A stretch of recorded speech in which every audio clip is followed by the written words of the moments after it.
안녕하세요. 세상 돌아보기입니다. 오늘은 그 최근에 이제 방사청에서 공개한 그 KF-21 뭐 레이더 시험용 전용 기체, 이제 대문 사진에서 보시는 그 기체하고 또 뭐 도장을 하는 그런 영상도 공개가 됐어요. 7월에 이제 시험 비행을 앞두고 이제 여러 대를 제작하고 있잖아요. 그래서 그 마무리 작업인데 뭐 한편으로는 약간 자신감의 표명이다 이런 생각도 들지만 아직 안 날아본 기체니까 그 7월에 이제 우리가 맞닥뜨릴 그 첫 비행 시험 거기에 대한 또 긴장감이 고조되는 부분도 부인하기는 좀 어려울 것 같아요. 그래서 오늘 그 동영상을 제가 오랜만에 한 달여 만에 보면서 거기서 드는 생각들을 한번 뭐 짧게 말씀드리는 시간을 가져보도록 하겠습니다. 참, 그 전에 오늘이 이제 세월호 8주기잖아요. 그래서 그거는 우리가 이제 기획을 해야 되는 부분이고, 지금 보여드리는 사진은 제가 2020년도에 그 안산 단원고를 직접 방문한 바가 있습니다. 조용할 때. 그래서 그 조형물이 있더라고요. 그 노란 고래의 꿈이라는 이게 이제 그겁니다. 그 앞에 보면 이제 비석에 희생된 학생들 이름이 이제 쭉 나열이 돼 있고, 이 고래가 이제 물에 빠진 학생들을 등에 싣고 하늘로 이제 뛰어오른다는 이런 이제 컨셉이에요. 예. 그래서 이제 이런 일이 있었던 날이라는 걸 우리 기억을 해야 되기 때문에 한번 말씀을 드렸고요. 자, 주제로 돌아가 보면은 KF-21 개발 일정을 보면은 이제 쭉 있는데 26년에 체계 개발 완료고 오늘 이번 7월에 첫 시험 비행을 이제 하는 거죠. 아까 그 중요성에 대해서 말씀을 드렸어요. 그래서 현재는 이제 아마 공대공 무장 같은 거를 개발 중이죠. 그것도 한 8조 원 정도 되는 돈이에요. 여태 우리가 뭐 외국 비행기만을 타왔기 때문에 우리 무장을 개발할 이유가 없었죠. 그렇지만 그 사이에 우리가 다른 이제 무기 체계들을 개발하면서 뭐 지대공 미사일이나 기타 여러 가지가 있죠.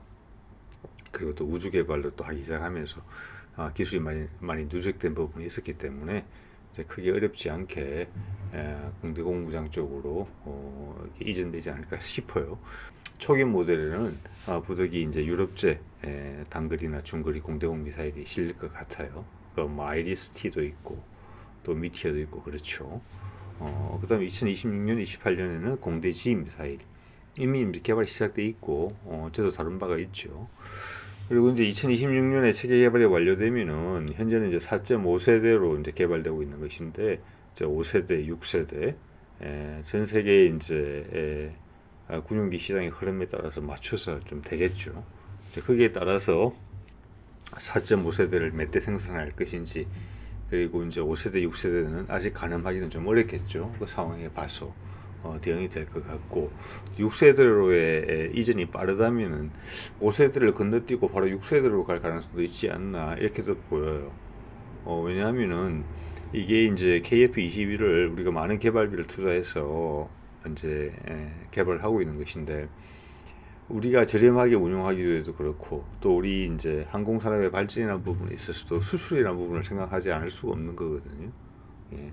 그래서 거기에 이제 맞춰서 시장의 흐름에 맞춰서 우리도 그 추이를 약간 반의 반발짝 정도 앞서가지 않겠느냐 또 앞서가면서도 상품성 종합적인 상품성 면에서는 좀 낮게 경쟁품들보다 이렇게 갈 것 같아요. 상업적인 측면이죠. 예.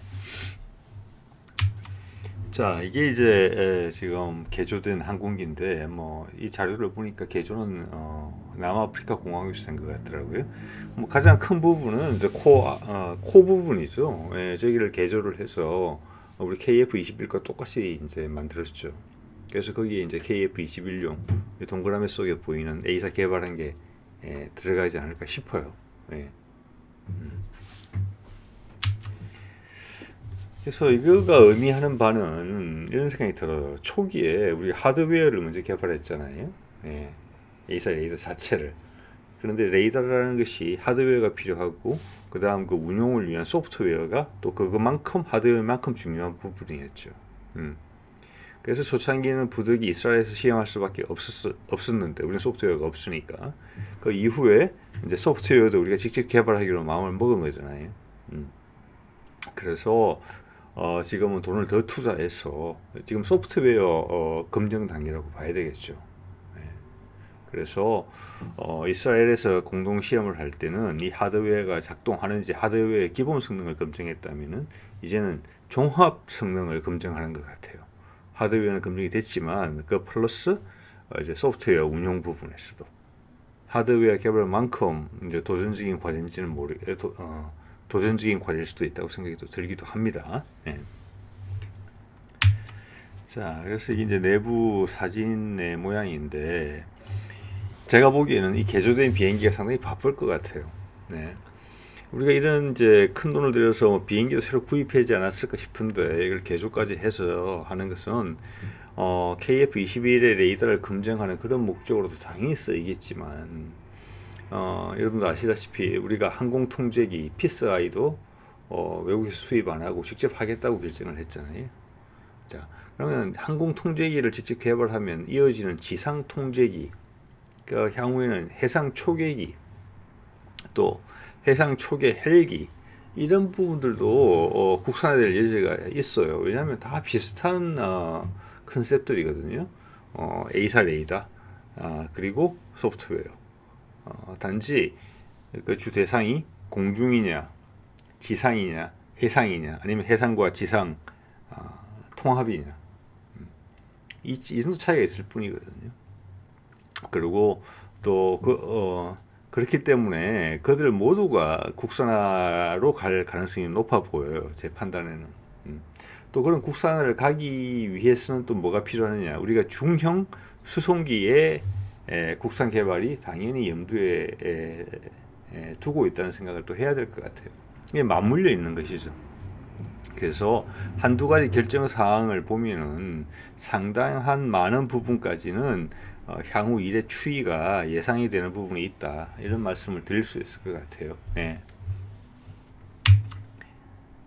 자, 그래서 이게 이제 예전에 동영상에서 제가 가져온 건데 여기 보면은 조기 경보기가 공중 지휘소 역할을 하는 게 피스아이, 국산화하겠다는 거죠. 하늘을 보는 거니까 레이더가 등에 달려 있고, 그다음 E8 같은 경우는 지상을 보는 거니까 배 쪽에 달려 있죠.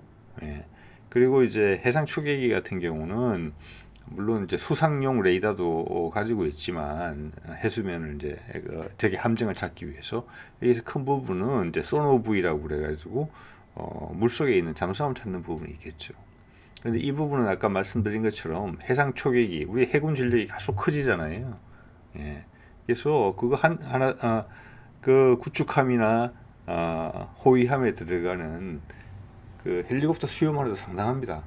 예. 그리고 거기가 해상 감시 레이더와 또 소노브이 잠수함 감시용 장비가 들어가기 때문에 가격이 상당히 비싸요.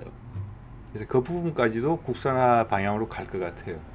예, 헬기가 국산화되면서 이미 수리온이 될지 우리가 개발하고 있는 차세대 기동 헬기가 그 모델이 될지까지는 정확하게 알 수는 없습니다만은 현재 수리온 모델까지는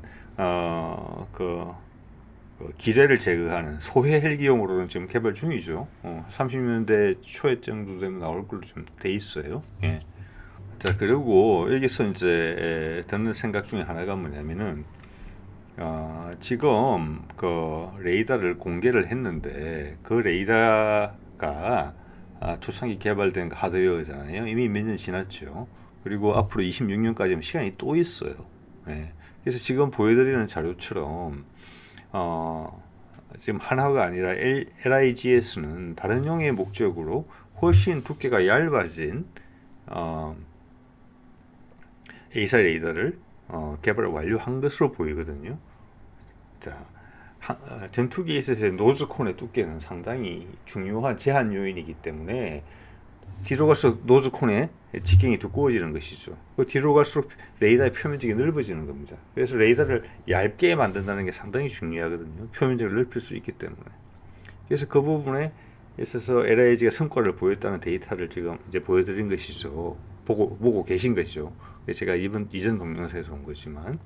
그리고 한편으로는 꾸준히 KF-21에 들어가는 A사 레이더가 초창기 모델 이 아니라 더 개선형이 들어갈 거라는 얘기가 꾸준히 나왔었죠. 그래서 LIG에서 개발한 A사는 아무래도 FA50용 레이더로 판단이 돼요. 예. 그렇지만 기존의 KF-21에 준하는 성능을 가진 거예요. 그 앞에 방사 소자의 숫자를 봤을 때 뭐 1000개, 뭐 1000몇백 개 하는 거기 있죠. 아기 레이더의 숫자들이죠. 그래서 이번에도 KF-21용 A사 레이더를 공개를 했지만 저 모델이 실제 장착이 될 모델인지 아니면 초기형 모델에만 장착될 것인지 분명히 최소한 그 다음 후속 모델에서는 더 방사 소자의 숫자가 많은 게 들어갈 거라고 봐져요. 왜냐하면 우리가 이미 기술을 확보했기 때문에 A사 레이더를 얇게 만들어서 더 많은 방사 소자를 배치할 수 있는 표면적을 확보할 수 있는 그런 기술을 가지고 있기 때문에 그렇기 때문에 또 과감히 그걸 공개했다고 봐요. 네. 그래서 저 지금 테스트하는 모델하고 하드웨어 스펙이 하나 더 높은 레이더가 향후 KF-21의 초창기 모델부터 아니면은 그 후속 모델부터 개선형부터 들어갈 가능성도 상당히 좀 높다고 봅니다. 예. 자, 그리고 또 하나 말씀드릴 수 있는 게 이건 제 스스로 궁금한 부분이죠. 그 RCS라고 하는 거죠. 레이더의 반사 면적을 낮추는 기술. 먼저 비행기 형상 자체가 디자인이 그렇게 돼야 되고 그거는 뭐 KF-21은 그렇게 돼 있는 것이죠 이미. 그다음 도료라는 부분이 있고 그다음 구조제라는 부분이 있어요. 예. 그래서 지금 보여드리는 사진 이것도 ADD에서 나온 사진이에요. 그래서 여러 군데에 다양한 재료에 다양한 방식의 스텔스 도료나 재료가 쓰이고 있는 것으로 짐작이 돼요. 이미 그 기술은 우리가 상당 부분 확보하고 있는 것 같아요. 예를 들어서 뭐 압력을 많이 받는 공기와 많이 부딪히는 공기 흡입구 주변 같은 경우에는 아주 두꺼운 도료, 두꺼운 도료를 쓰는데 대신 무게가 무겁죠. 스텔스 도료의 핵심 성분이 그런 것 같아요. 금속 인거든요. 금속 이온들. 근데 이거 많이 두껍게 바르면 바를수록 전파 흡수성이 좋아지는 거죠. 그래서 대신 무거워지는 거죠. 그래서 그걸 고밀도라고 이야기를 하는 것 같아요. 그래서 그런 거는 공기 흡입구 같은 부분에 쓰고 많은 압력을 받지 않는 부분에서는 가벼운 저밀도 소재를 쓰고 또 그냥 공간만 채우는 부분 같은 경우에는 아예 구조재 자체가 전파를 흡수할 수 있는 가벼운 경향의 구조재를 쓰고 이걸 보여주는 그림들이거든요. 그리고 앞에 이제 레이더 돔 같은 경우는 내 전파는 통과하되 상대방의 전파는 이제 흡수해버리는 뭐 이런 소재를 썼다는 이야기고 물론 이게 캐노피 부분도 있죠 또. 그래서 이런 부분들이 다 국산화가 되고 있다는 것인데 이제 이번 이제 시제기가 만들어지고 있잖아요 여러 대가 거기에 이제 뭐 도장 자격을 제가 받기 때문에 드리는 말씀이죠. 여기에 이런 부분들이 과연 구현이 됐나? 일단 비행 시험을 할 거니까 4.5세대라는 기준을 봤을 때는 기본적인 스텔스 성능은 부여된 걸로 봐야 되거든요. 그래서 제 추측컨대는 이 중에 최소한 일부 이상은 적용되지 않았을까. 지금 도장하는 작업 중에 우리한테 물론 보여주지는 못하지만은 그런 생각을 하게 됩니다. 그래서 그 무게라는 부분이 상당히 중요하다. 이런 거는 이제 제가 좀 이따 아마 도장에 관련된 영상도 하나 올려드릴 겁니다. 혹시 못 보신 분들은 보시면 될 것 같아요. 그래서 스텔스 도장은 더 무게에 영향을 많이 준다. 그래서 연구진들이 많은 노력하는 부분이에요. 이 부분이. 그래서 마침 보니까 이거는 문해임이라고 그래가지고 ADD에서 나오는 내부의 잡지 같은 거예요. 본인들이 이제 돌려보는. 거기에서 ADD 얼마 되지 않은 겁니다. 이거 ADD 스텔스 기술 재료 개발팀이라고 해서 거기를 이제 인터뷰한 기사가 실렸더라고요. 거기 있는 내용이 조금 참고가 돼서 일단 몇 자 옮겨 보겠습니다. 일단 위에 사진에서 보시는 게 여러 가지 지금 소재들이 있잖아요. 스텔스를 부여할 수 있는 그 중에 두 개가 소개되어 있어요. 여기에 이거 여러 가지 뭐 보안 같은 검사를 통과해서 나온 사진이겠죠. 전파 흡수 도료가 있고 위에가 도료고 밑에 거는 전파 흡수 구조제로 되어 있어요. 밑에 제가 기사에서 발췌한 부분인데 여기 보면은 5가지 정도의 소재가 있다는 거예요. KF-21에 또 전파 스텔스, 대전파 스텔스가 필요한 무기 체계의 적용할 수 있는 것이 읽어보면은 전파 흡수 도료 우리가 알고 있는 거죠. 폼이 있고 휘트가 있고 휘트라는 것은 백지처럼 바른다는 뜻이겠죠. 폼이라는 것은 빈 공간을 채운다는 뜻이겠죠. 구조적인 어떤 강성이 좀 덜 요구되는 부분, 그렇지만 그 공간을 채워야 되는 부분, 투명 전파 차폐 필름 이런 게 있어요. 자, 이거는 뭐 조종석에 캐노피를 씌우는 부분에 있을 수도 있고, 이 기사 내용 중에 보면은 그런 게 있어요. 우리 호위함이나 구축함에 그 함교에 유리창이 쭉 있잖아요, 그죠? 그 유리창을 이 코팅 필름으로 둘렀다 이런 이야기가 있더라고요. 우리 차 사면은 차에 이렇게 필름 바르는 그런 개념으로 생각하면 될 것 같아요. 네. 여기 보면은 다양한 스텔스를 개발하고 있었는데 현재는 형태에 따라 부위에 적용하는 소재가 달라지기에 재료의 업그레이드를 위해 노력하고 있습니다. 기본은 다 갖췄다는 거예요. 갖췄는데 각 세부 품목들의 품질을 더 고도화하기 위해서 노력하고 있다. 이렇게 이제 이해가 됩니다. 제 눈에는. 자, 그리고 이 에피소드를 소개하는 것도 있는데 이게 참 재밌어요. 보면은 여기 보면은 이제 2012년 보라매 사업 때부터 연구를 했다는 거예요. 그때 이미 우리가 스텔스 소재를 가지고 있었어요. 근데 국내에서는 이제 테스트할 데가 없어가지고 이태리에 가져가서 RCS 시험을 했는데 처음에 무시하던 그 이태리 연구진들이 데이터를 보고 나서 깜짝 놀랐다. 그래서 자부심을 가졌다. 자, 그랬다는 이야기가 있는데 그 말은 즉 우리의 스텔스 소재나 재료에 대한 도료에 대한 연구가 이미 10년이 훨씬 넘었다. 아주 옛날부터 하고 있었다. 이런 이야기예요. 자, 이걸 또 글로벌하게 이야기를 해보면 더 이상 어떤 스텔스 재료나 소재나 뭐 도료라는 것이 더 이상 어떤 특정 국가에 국한되어 있는 전형물이 아니다. 이렇게 이해하셔도 될 것 같아요. 그래서 이제 연구진들의 입에서 나오는 이야기죠. 위에 거 보면은 현재 우리나라 스텔스 기술 수준은 선진국 대비 80-90% 정도 구현됐다고 이야기를 하고 있다.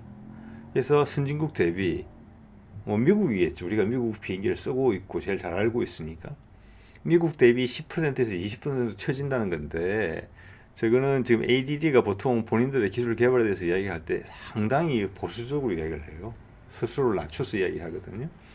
저 정도면 거의 비슷하다는 이야기가 저한테는 들려요. 오히려 나을 수도 있겠다는 생각이 들고 지금 이제 주로 하는 것은 경량화에 많은 신경을 쓰고 있는 것 같아요. 예. 그래서 제가 궁금하다는 겁니다. 이게 상당 부분 기술 수준이 지금 안정되어 있고 올라와 있는데 또 무인기도 있거든요. 무인기는 출력이 작기 때문에 더 가볍게 써야 된다는 것이죠. 네. 그래서 지금 이번에 시험 기체에도 어느 단계인지는 모르겠지만 기술적 단계에서 최소한 어느 정도는 4.5세대에 준할 만큼 이상은 스텔스 기술이 적용이 됐다. 왜냐하면 그것도 실제 비행 시험에서 내구성이나 RCS를 실제 상황에서 테스트 해봐야 되는 거니까요. 저는 그렇게 생각이 듭니다. 예. 지금 보시는 사진은 지난 2월 22일 날 있었던 제2회 국방과학기술위원회예요. 위원장이 아마 국방장관 같아요. 그래서 장소는 ADD였어요. 그래서 여러 가지를 논의합니다. 근데 이제 제 눈에 띈 건 이거예요.